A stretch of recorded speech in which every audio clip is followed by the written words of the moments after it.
Hai, Shalom, selamat pagi adik-adik semua. Selamat kita berjumpa kembali di hari Minggu ini. Kita boleh bersama-sama berduka cita memuliakan nama Tuhan dalam ibadah sekolah Minggu online hari ini. Puji nama Tuhan kalau hari ini kita boleh ada sebagaimana kita ada sekarang, adik-adik semua dalam keadaan sehat tentunya ya. Budi harap semua adik-adik juga semuanya dalam keadaan sehat, papa, mama, semua keluarga tetap dalam pertolongan Tuhan. Kita mengucap syukur pada Tuhan kalau pagi hari ini Tuhan sudah bangunkan kita kembali dalam keadaan tubuh jiwa yang sehat segar, sehingga pagi hari ini kita siap memuji nama Tuhan. Mari kita naikkan ucapan syukur kita kepada Allah. Kita akan bersama-sama naikkan pujian Ku Datang Membawa Ucapan Syukur.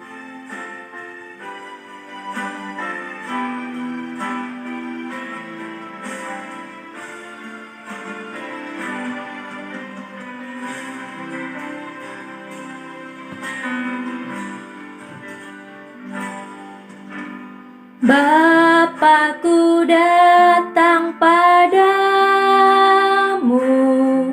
naikkan ucapan syukur atas kasih anugerah-Mu yang indah setiap hari. Pagi hari, siang hari, sore dan malam hari, tak hentinya mengucap syukur atas kebaikan-Mu. Kita pujikan sekali lagi. Bapa, ku datang padamu, naikkan ucapan syukur atas kasih anugerah-Mu yang indah setiap hari.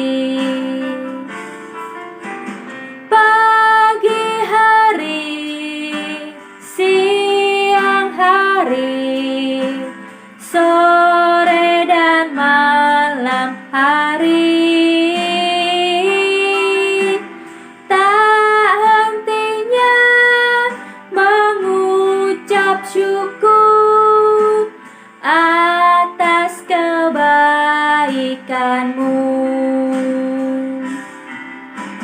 Tak hentinya mengucap syukur atas kebaikan-Mu.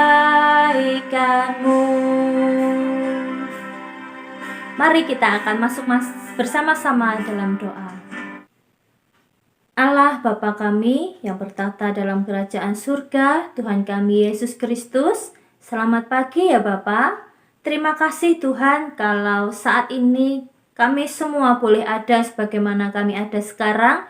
Itu semua oleh karena kasih anugerah Tuhan yang sangat luar biasa bagi hidup kami. Terima kasih pagi ini Tuhan sudah membangunkan kami dari istirahat kami sepanjang malam, sehingga pagi ini kami boleh bangun dalam keadaan sehat, segar, bugar bersama dengan orang tua dan anggota keluarga kami. Kami boleh mengucap syukur kepadamu ya Bapa. Tuhan, kami akan mulai ibadah online pada pagi hari ini. Kami mohon pimpinan dan berkat Tuhan dari awal sampai selesai nanti. Tuhan tetap berikan sukacita bagi kami, semangat memuji nama Tuhan, sekalipun kami masih belum dapat berjumpa dalam ibadah tatap muka. Terima kasih Bapa, kami menyerahkan ibadah sekolah minggu hari ini hanya di dalam satu nama yang indah, Tuhan kami Yesus Kristus. Amin. Adik-adik, kita bersyukur kita punya Allah yang sangat luar biasa mengasihi kita. Dari terbitnya matahari sampai matahari terbenam, bahkan sampai kembali muncul fajar lagi, berganti hari, kasih-Nya Tuhan tidak pernah pudar. Kasih-Nya Tuhan selalu ada bagi kita semua. Kita memuji Tuhan dari terbit matahari.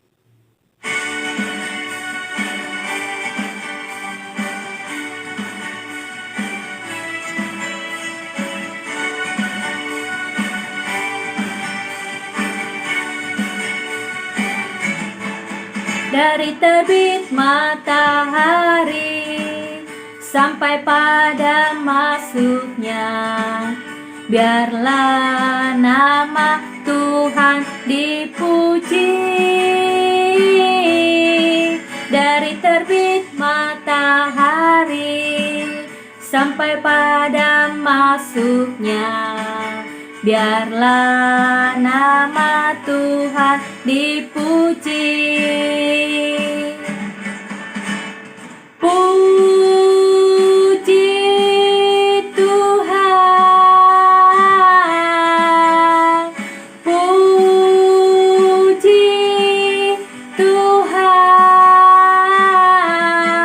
Dari terbit matahari sampai pada masuknya, biarlah nama Tuhan dipuji. Kita lanjutkan, hari ini harinya Tuhan.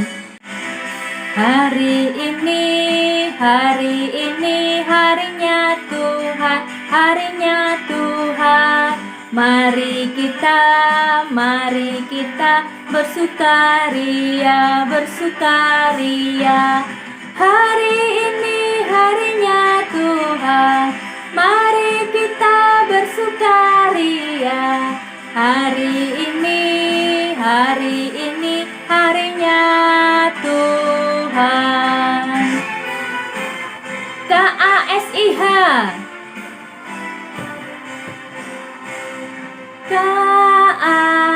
KASIH, KASIH. Kasih, kasih, kasih, kasih, kasih, kasih, kasih, kasih, kasih, kasih. Kasih itu sabar, tidak suka marah, sayang kepada teman seperti kasih Yesus. Kepada teman seperti kasih Yesus. Kasih Yesus.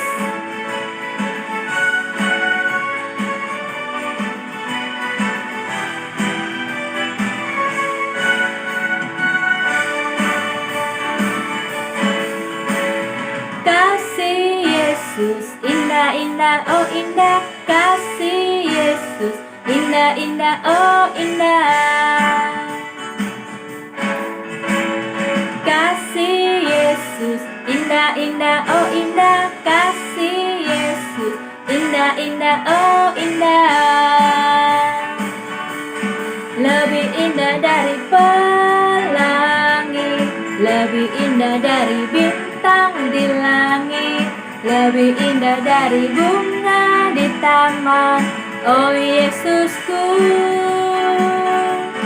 Lebih indah dari pelangi, lebih indah dari bintang di langit, lebih indah dari bunga di taman, oh Yesusku. Kasih Yesus, indah, indah, oh indah. Kasih Yesus, indah, indah, oh indah. Lebih indah dari pelangi, lebih indah dari bintang di langit, lebih indah dari bunga di taman, oh Yesusku. Lebih indah dari pelangi, lebih indah dari bintang di langit, lebih indah dari bunga di taman, oh Yesusku. Nah, adik-adik, sebelum kita masuk dalam pemberitaan cerita firman Tuhan hari ini, mari kita akan bersama-sama nyanyikan pujian baca kitab suci doa tiap hari.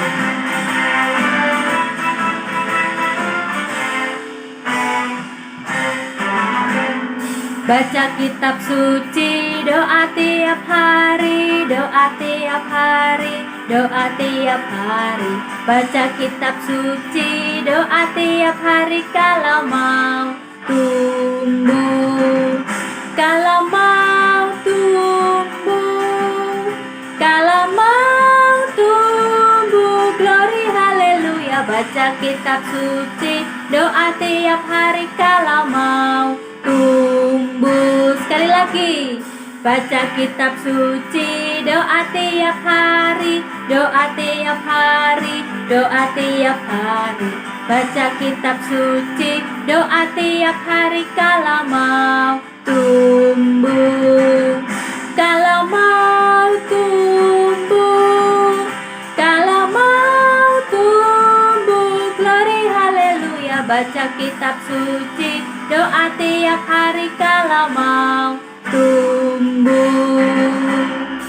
Selamat pagi anak-anak, kita bersyukur pagi hari ini kita kembali ada dalam baktian sekolah minggu. Masih harus sabar di rumah, kita belajar firman Tuhan sama-sama pagi hari ini ya. Mari kita berdoa. Kami bersyukur sebab kami masih berkesempatan untuk kami mendengar firman Tuhan di pagi hari ini. Mari Tuhan memberkati yang menyampaikan firman Tuhan, dan Tuhan juga memberkati anak-anak dari rumah masing-masing, mereka yang memuji memuliakan nama Tuhan dan yang saat ini akan mendengarkan firman-Mu. Diberkati seluruh anak-anak-Mu ya Bapa, dan dipimpin, ditolong oleh Roh Kudus untuk mereka hidup dipimpin senantiasa oleh firman Tuhan. Dalam nama Tuhan Yesus kami berdoa. Amin.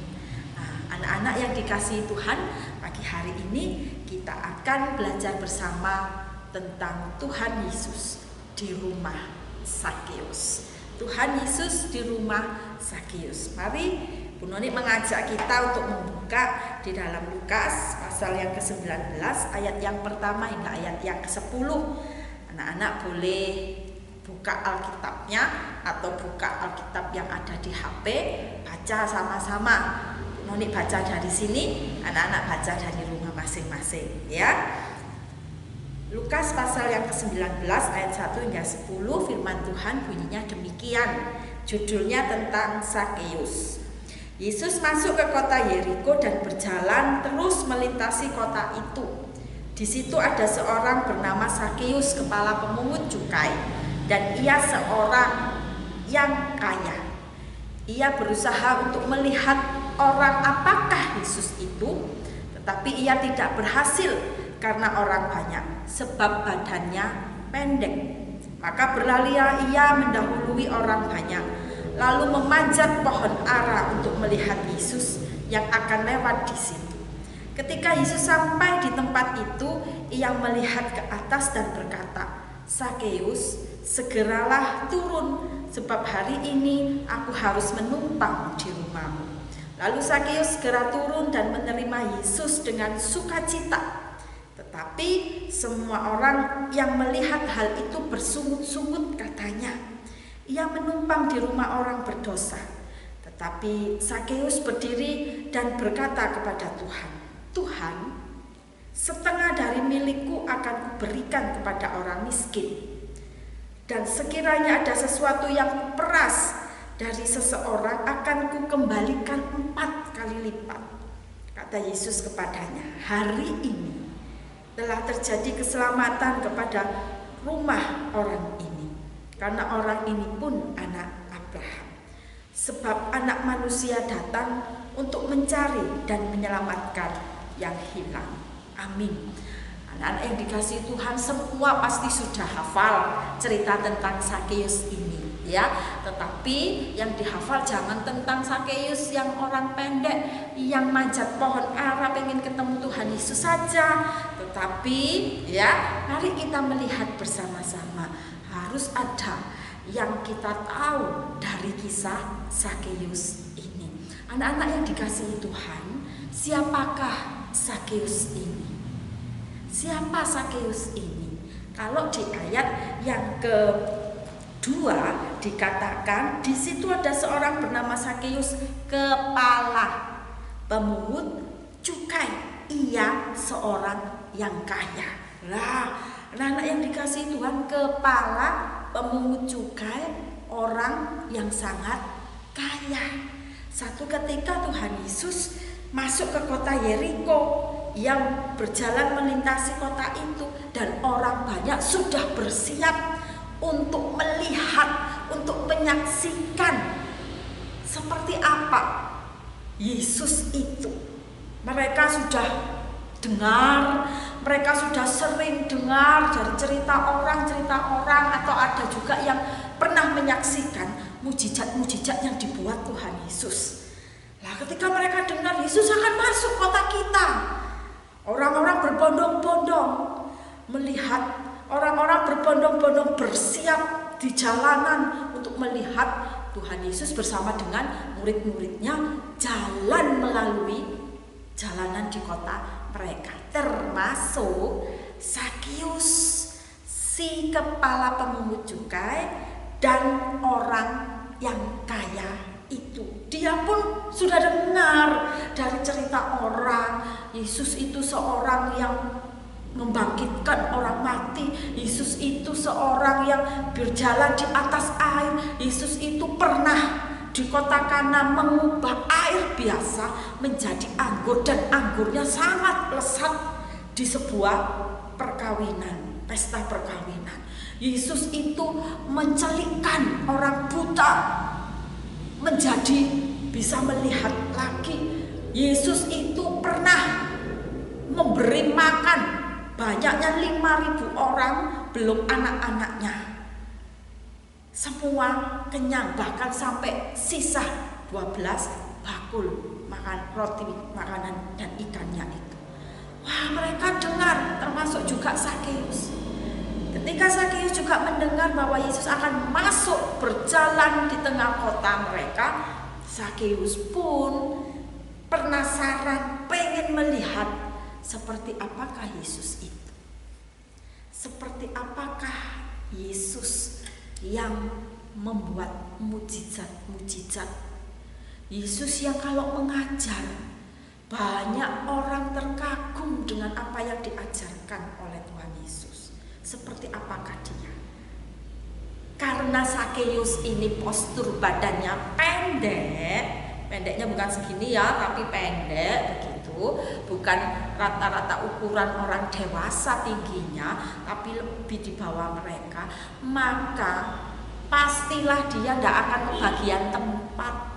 Sekalipun dia orang kaya, jubah bagus, ya, tapi orang tidak akan peduli kepada Zakius. Orang akan mencari tempat di depan, orang akan berdesak-desakan pengen lihat seperti apa Tuhan Yesus itu. Dan Zakius, kepala pemungut cukai, orang kaya ini ternyata tidak dapat tempat.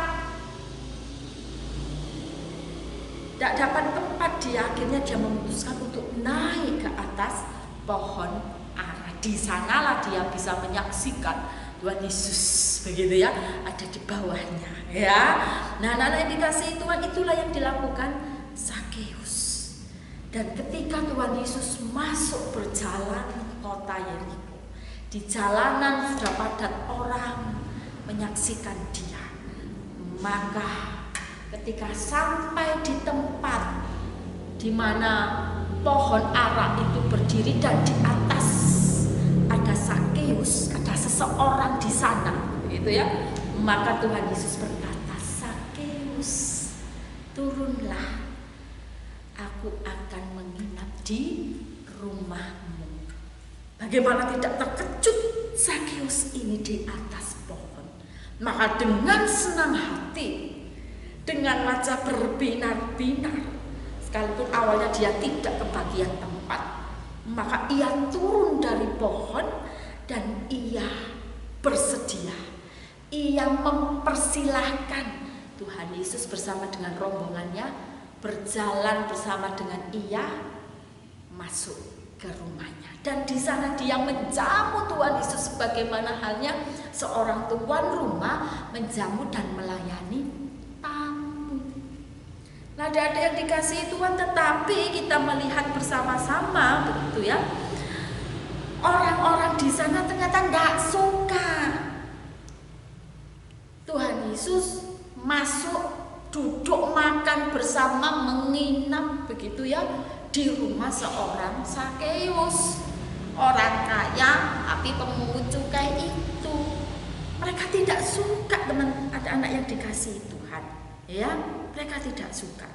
Bahkan di situ disebutkan, ya, di ayat yang ke-7, tetapi semua orang yang melihat hal itu, yaitu yang melihat bahwa Tuhan Yesus melihat Zakeus di atas pohon, lalu Tuhan Yesus berkata, Zakeus, segeralah turun, sebab hari ini aku harus menumpang di rumahmu.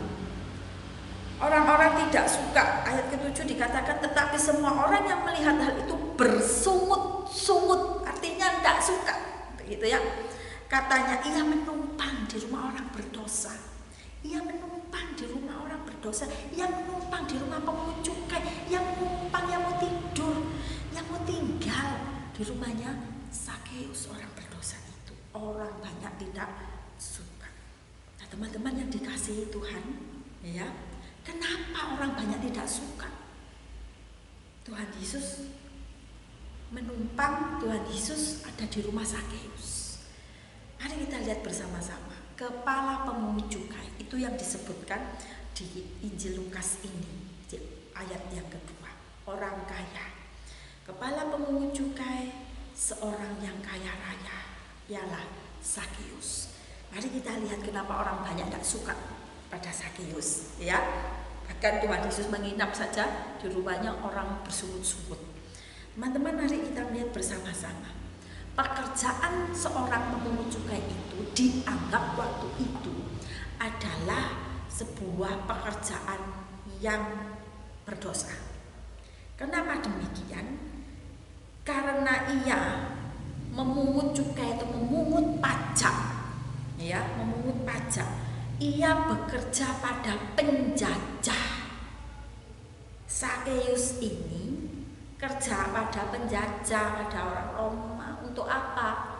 Memungut pajak, dan dia kepala loh ya, pimpinannya pemungut cukai lainnya.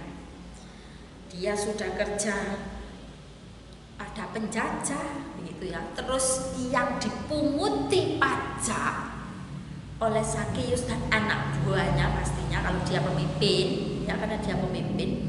Yang dipunguti pajak itu adalah orang-orang atau rakyat yang sama sebangsa dengan Zakeus,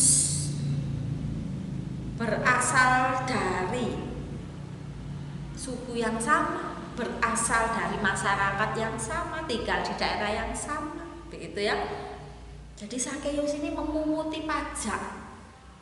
Memungut pajak kepada siapa? Ya, kepada keluarganya, pada orang-orang sebangsanya. Untuk apa? Disetor kepada penjajah.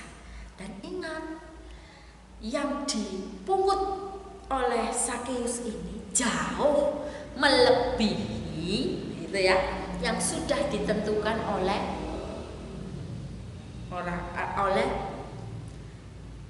pemimpin Roma. Jadi pajaknya itu lebih besar. Pajaknya lebih besar, ya. Pajaknya lebih besar. Jadi orang tidak suka sama Zakeus atau pekerjaan orang pemungut cukai. Orang tidak suka, teman, anak-anak yang dikasih Tuhan. Sudah kerjanya mengabdi pada penjajah, yang dipunguti ini adalah saudara-saudara sebangsanya sendiri. Terus jumlah uang pajaknya itu besar sekali, ya. Untuk apa? Karena disitulah Zakeus mendapat keuntungan yang harusnya disetor ke Roma, dia setor. Sisanya ya masuk ke kantongnya Zakeus sendiri. Karena itu memungut cukai itu pekerjaan sama halnya dengan penjahat, sama pekerjaan orang-orang seperti orang yang berdosa. Nah, banyak orang tidak suka, ya. Banyak orang tidak suka. Lah, tetapi Tuhan Yesus malah memilih Zakeus yang berdosa itu. Untuk apa? Untuk ia datang, untuk ia ada di rumah Sakeus, untuk ia juga memberitakan tentang pertobatan. Tuhan Yesus menyampaikan pertobatan kepada Sakeus, menyadarkan Sakeus akan dosa-dosanya. Dan apa yang terjadi?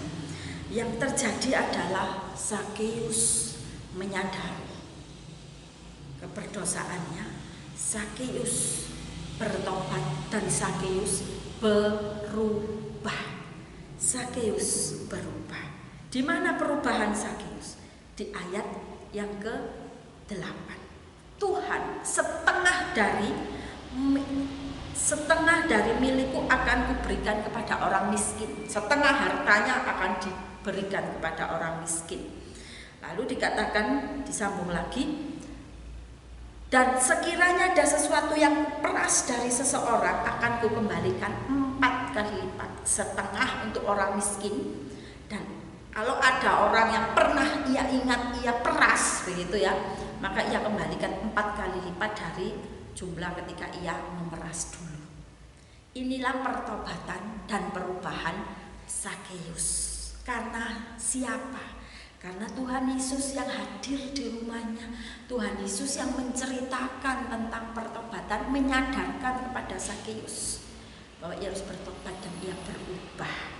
Dan ini yang terjadi di dalam diri Sakeus. Maka Tuhan Yesus katakan, hari ini telah terjadi keselamatan kepada rumah ini, karena orang ini pun anak Abraham. Sakeus ini pun berhak untuk menerima berita pertobatan dan diselamatkan.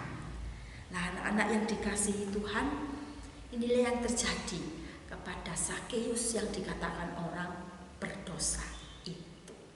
Bahwa Tuhan Yesus, memang Tuhan itu membenci dosa, tetapi Tuhan tidak membenci orang-orang berdosa yang mau bertobat. Karena itulah Tuhan Yesus hadir ke dunia ini.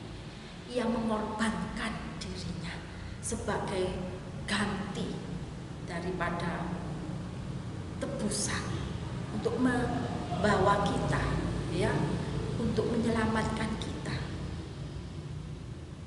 Maka di ayat yang ke-10 dikatakan, sebab anak manusia, sebab Tuhan Yesus datang untuk mencari dan menyelamatkan yang hilang, mencari yang berdosa, menyelamatkan yang berdosa, mencari yang hilang dan menyelamatkan yang hilang, membawa kembali pulang kepada Allah yang berdosa dan yang hilang. Itulah Tuhan Yesus yang mengasihi orang-orang yang berdosa, yang rindu mereka pun bertobat. Mereka menyesali dosa-dosanya, bertobat kembali hidup dengan berubah, seperti yang terjadi dan dialami oleh Sakeus. Tuhan memang benci terhadap dosa, ya. Tuhan benci terhadap dosa, tetapi ia tidak membenci orang berdosa. Ia datang untuk mencari orang berdosa dan orang yang terhilang, untuk kembali merasakan kasih daripada Tuhan, untuk kembali merasakan damai di dalam Tuhan. Karena itu anak-anak yang dikasihi Tuhan, Tuhan pun rindu, ya, anak-anak seperti kalian mengalami juga yang namanya kasih daripada Tuhan. Tuhan datang bukan hanya untuk orang dewasa, tapi Tuhan datang untuk semua orang, anak-anak, orang dewasa. Tuhan datang untuk kita semua manusia yang berdosa ini. Tuhan Yesus rindu, baik orang dewasa, baik anak-anak, yang menyesali dosanya, yang mau berubah, yang mau menerima Tuhan Yesus. Tuhan rindu kalian pun mengalami